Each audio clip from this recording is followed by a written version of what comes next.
नमस्कार दोस्तों, स्वागत है आपका आपके YouTube चैनल आर्ट्स मोटिवेशन पर। दोस्तों, यह जानकारी बहुत ही खास होने वाली है, तो वीडियो को पूरा जरूर देखना। मित्रों, एक बार भगवान शिव कैलाश पर्वत पर बैठे थे तो माता पार्वती भगवान शिव से मिलने के लिए जाती है और कहने लगती है, प्रभु, जब मैं आपसे मिलने के लिए आ रही थी तो मेरी नजर मृत्यु लोक पर पड़ी। वहां मैंने क्या देखा कि 3 स्त्रियां जो आपस में सहेली थी, उनमें से 2 स्त्रियां विधवा होकर के दुखी जीवन जी रही थी, जबकि एक स्त्री सुहागन होकर के अपने पति के साथ सुखी जीवन जी रही थी। प्रभु, यह बात मेरी समझ में नहीं आई, इसलिए मेरे मन में 3 प्रश्न गूंजने लगे। अब मैं आपसे यह चाहती हूँ कि आप मेरे तीनों प्रश्नों के उत्तर देख के मुझे संतुष्ट करने की कृपा करें।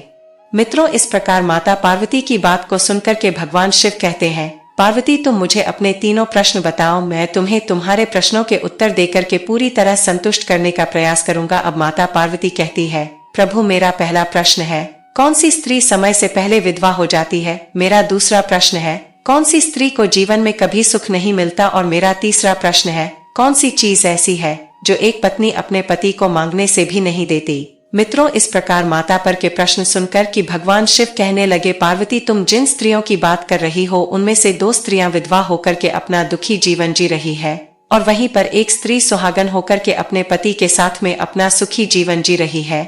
तुम जानना चाहती हो आखिरकार ऐसा क्यों है? तो मैं तुम्हें एक छोटी सी कहानी सुनाता हूँ। इस कहानी को बहुत ही ध्यान से सुनना। आधी अधूरी कहानी सुनने वालों को आधा अधूरा ही ज्ञान प्राप्त होता है, जो जीवन में कभी काम नहीं आता, क्योंकि तुम्हारे तीनों प्रश्नों के उत्तर छोटी सी कहानी में समाये हुए हैं। इस कहानी को यदि तुमने ध्यान से सुना तो तुम्हारे तीनों प्रश्नों के उत्तर तो तुम्हें अवश्य मिलेंगे और तुम्हें संतुष्टि प्राप्त होगी। मित्रों, माता पार्वती कहती है, प्रभु, मैं आपकी बात से सहमत हूँ, आप कहानी शुरू करो। मैं कहानी को पूरी मन से सुनूंगी और जब तक आप कहानी बोल लेंगे तब तक मेरा मन किसी दूसरे स्थान पर नहीं जाएगा। तो मित्रों, कहानी शुरू करने से पहले मेरी आप सभी से अनुरोध है, इस कहानी को अंत तक एक बार पूरा जरूर सुनना। और हाँ मित्रों, हमारे वीडियो को लाइक कर चैनल को सब्सक्राइब जरूर करना। दोस्तों, कमेंट में ओम नमः शिवाय लिखना बिल्कुल भी ना भूले। तो आइए जानते हैं भगवान शिव और माता पार्वती की कहानी। मित्रों, भगवान शिव कहते हैं, पार्वती, सबसे पहले मैं तुम्हें उस स्त्री की कहानी सुनाता हूँ जो सुहागन बनकर के सुखी जीवन जी रही है। देखो, जिस सुहागन स्त्री की तुम बात कर रही हो वह सुहागन स्त्री एक राजा के नौकर की पत्नी है और जिस नौकर की वह पत्नी है, उस नौकर को अपनी पत्नी पर पूर्ण विश्वास और भरोसा है कि वह पतिव्रता है, जिसकी महिमा वह अपने साथियों में बार बार करता है।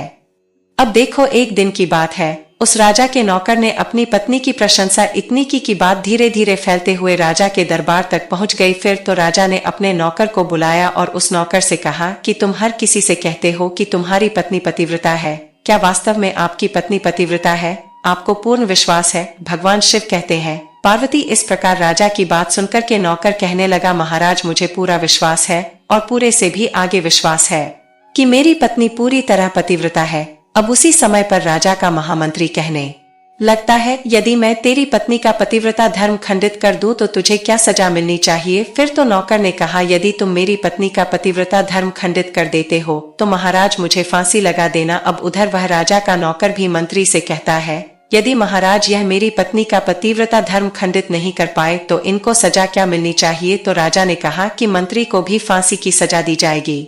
भगवान शिव कहते हैं, पार्वती, इस प्रकार मंत्री ने स्वीकार कर लिया और नौकर से पूछा कि क्या वस्तु लाऊं जिससे तू माने कि मैं तेरी पत्नी का धर्म खंडित करने में सफल हुआ? तो नौकर ने कहा, मंत्री, यदि तुम मेरे घर से जाकर के मेरे विवाह के समय पर मुझे एक पटका मिला था और एक कटार मिली थी जो दूल्हे को देते हैं, वह मेरी पत्नी ने बहुत ही संभाल कर रखी है, जो सुहाग की निशानी मानी जाती है। यदि तू पटका और कटार लाकर मुझे दिखा दे तो मैं मान जाऊंगा कि मेरी पत्नी का धर्म तूने पूरी तरह नष्ट कर दिया है।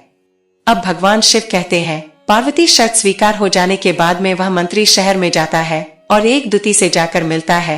वो दुती हमेशा एक दूसरे से लड़ाने का काम करती थी और जो काम कोई नहीं करता था वह काम करने में वह सक्षम थी। फिर इस प्रकार उस मंत्री ने उस दुती को अपने स्वार्थ के लिए बुलाया और दुती से कहा कि देखो, इस नाम का एक व्यक्ति है, उसे मेरी शर्त लगी है।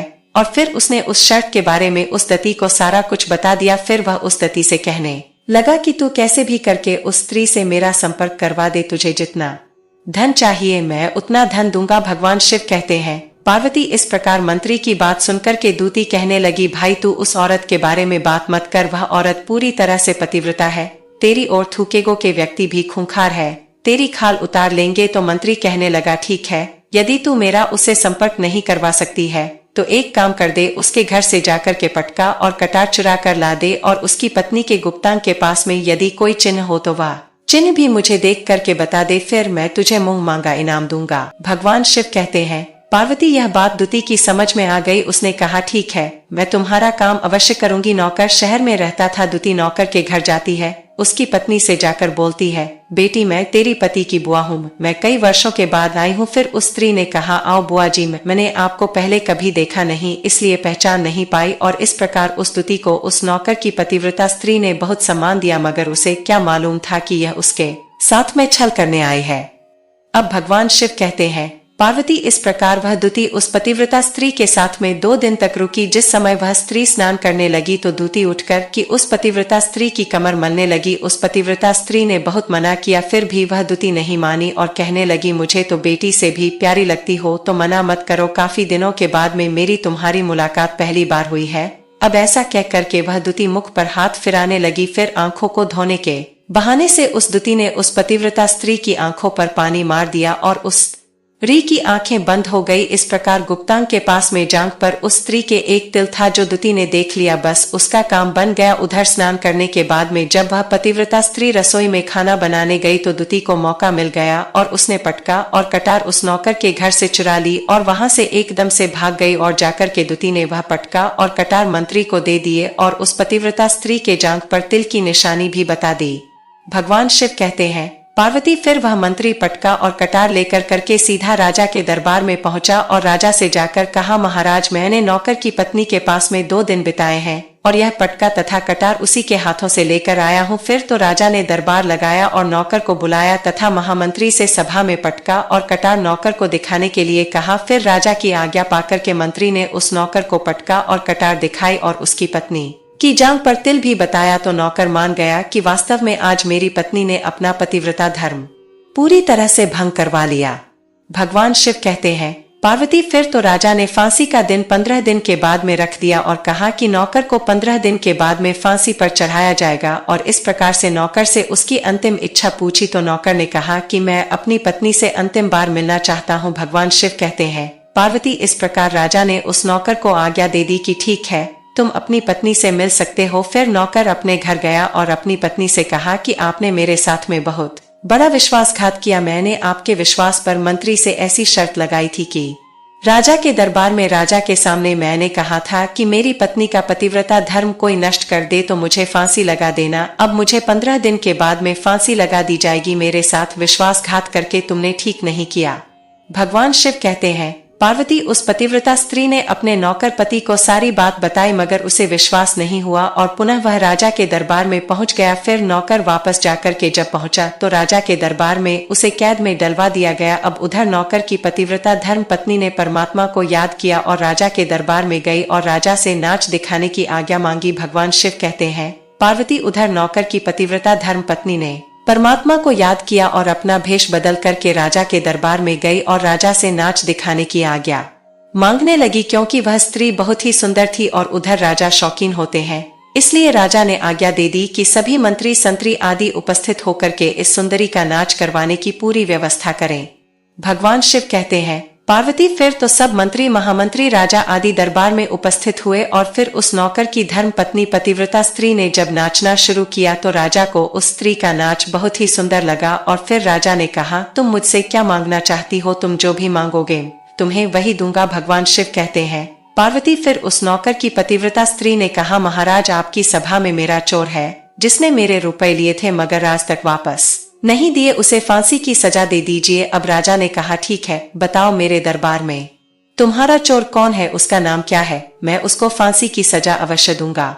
भगवान शिव कहते हैं, पार्वती फिर उस नौकर की पतिव्रता स्त्री ने कहा, महाराज आपका मंत्री मेरा चोर है, आप इनको फांसी की सजा अवश्य दें। अब उधर जैसे ही मंत्री ने सुना कि यह सुंदरी मुझे अपना चोर बता रही है तो मंत्री कहने लगा, महाराज मैं कसम खाकर कहता हूँ कि मैंने इसका कभी कुछ नहीं चुराया है, मैंने इसे आज तक कभी देखा ही नहीं है, तो मैं इसकी चोरी कैसे कर सकता हूँ, मैंने आज तक इसकी शक्ल ही नहीं देखी है। अब भगवान शिव कहते हैं, पार्वती जैसे ही मंत्री ने कहा कि मैंने इस सुंदरी की आज तक शक्ल ही नहीं देखी है तो वह सुंदरी कहने लगी, महाराज यदि यह मंत्री मुझे जानता नहीं है तो आप इससे यह पूछे कि यह पटका और कटार कहाँ से लाया था। मैं उस नौकर की पत्नी हूँ जो आपके यहाँ पर नौकरी करता है और आप मेरे निर्दोष पति को फांसी चढ़ाने वाले हैं। अब मैं आपको पूरी दास्तान सुनाती हूँ। यह जो आपका मंत्री है इसलिए मेरे पास में अपनी एक दूती को भेज करके मेरी जांघ के तिल का पता लगाया और उसी ने यह पटका तथा कटार चुरा कर कि इसको ला करके दी। और आपके मंत्री के